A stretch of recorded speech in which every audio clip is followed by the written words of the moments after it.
결론적으로 얘기하자면 식량 생산이랑 수렵 채집은 대안 방식일 뿐이다, 무엇이 더 우월하다 이런 측면이 아니라는 거죠.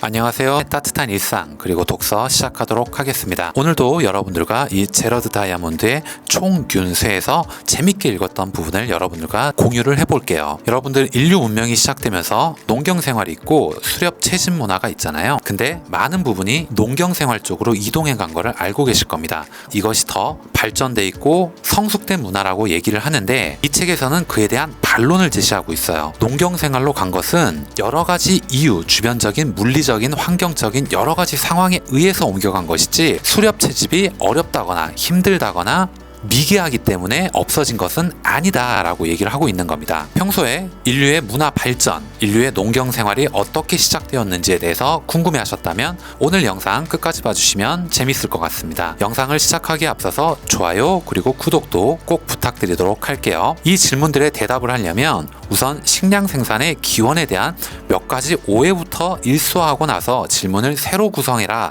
라고 얘기를 하네요. 사실 이 식량 생산은 우리가 얼른 생각하듯이 발견된 것도 아니었고 발명된 것도 아니었다라고 주장합니다. 식량 생산과 수렵 채집 중에서 의식적으로 선택하지 않은 경우도 많았다라고 얘기를 합니다. 그러니까 뭐가 더 우위에 있다라고 얘기를 하는 게 아니에요. 생활 방식의 상대적 가치에 따른 먹거리 선호에 따른 것일 뿐이다라고 얘기를 하고 있습니다. 그야말로 농경 생활을 할 것이냐 수렵 채집을 할 것이냐는 선호도에 따라서 그냥 선택하는 것이었다는 얘기입니다. 오해를 완전히 없애버리는 주장이죠. 인간이든 동물이든 먹이를 구하기 위해서는 우선 자신의 노력을 어떻게 할당할 것인지에 대해서 무의식 중이라도 끊임없이 선호 순위를 매겨보고 선택을 한다라고 얘기를 하네요. 이런 결정을 내리기 위해서는 많은 요소들이 고려돼야 되는데요. 사람들은 우선 배고픔을 달래고 배를 채우기 위해서 먹거리를 찾습니다. 또한 어느 특정한 먹거리, 단백질이 풍부하거나 지방, 소금, 달콤한 과일, 그냥 맛이 좋은 음식을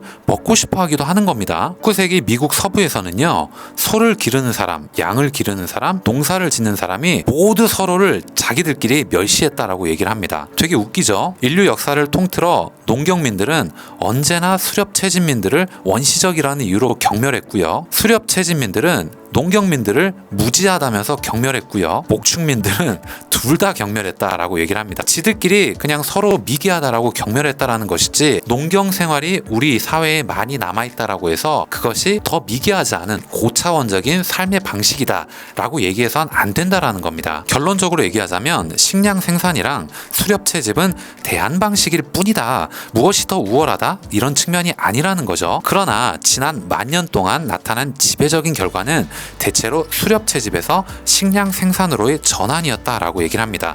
따라서 이런 의문이 생기겠죠. 수렵 채집보다 식량 생산의 경쟁력이 더 커지게 만든 요인들은 과연 무엇이었을까? 주요 요인을 대략 4가지로 추론해보자 라고 얘기를 합니다. 지금부터 4가지 이유에 대해서 말씀을 드려볼게요. 첫 번째 요인은 야생 먹거리가 감소한 것이다 라고 얘기를 합니다. 그들의 생계를 의존했던 자원, 특히 동물 자원이겠죠. 적어지거나 아예 사라졌기 때문이다 라고 얘기를 합니다. 기후변화가 되었든 인간 사냥꾼들의 기술과 수요가 증가했기 때문이었든 어쨌든 간에 대형 포유류 대부분이 멸종했다라고 얘기하는 부분이 있었거든요. 두 번째 요인은 작물화할 수 있는 야생식물이 증가하면서 식물의 작물화에 따르는 보상이 많아졌다는 점입니다. 기후변화로 야생 공류의 생식지가 크게 확대되고 짧은 시간 동안 막대한 양의 수확을 거둘 수 있게 되었다라고 얘기를 합니다. 세 번째 요인은 야생 먹거리를 채집하거나 가공, 저장하는 등 식량 생산에 필요한 각종 기술의 발전이었다라고 얘기를 합니다. 야생 곡물을 베는 낫, 그 곡물을 집으로 가져올 때 사용하는 바구니도 있겠죠. 껍질을 벗길 때 쓰는 절구와 공이도 있을 거고요. 맷돌도 있을 거고요.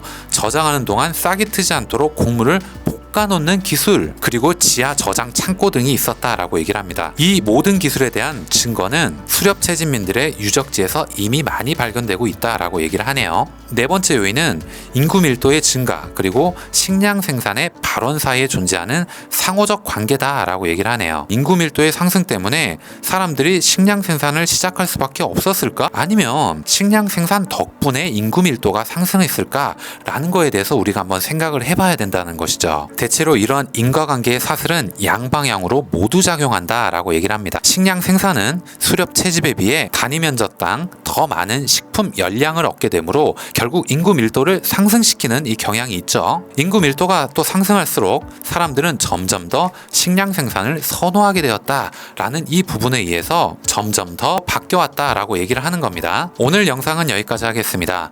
평소에 농경생활, 목축생활, 수렵 채진민의 이 생활에 대해서 서로 어떤 것이 더 우월하다, 이것은 더 미개한 기술이기 때문에 도태되었다라고 얘기하는 이런 정론적인 얘기가 있었는데, 지금 여기서 제러드 다이아몬드는 어떤 얘기를 하고 있냐면 이것은 개인 선호도에 따라서 그냥 선택의 문제였던 것이지 무엇이 더 우월하다 미개하다의 그런 수준은 아니다 라고 여기서 반론을 하고 있는 겁니다. 하지만은 농경생활로 갈 수밖에 없었던 환경적인 요인에 대해서 4가지를 여러분들과 공유를 한번 해봤습니다. 오늘 여러분들께 드린 이 내용이 여러분들께 조금이라도 도움이 되셨거나 재밌게 들으실 수 있었다면 좋아요 그리고 구독도 꼭 부탁드리도록 하겠습니다. 다음 시간에 더 좋은 내용, 더 좋은 컨텐츠를 가지고 인사드리도록 하겠습니다. 감사합니다.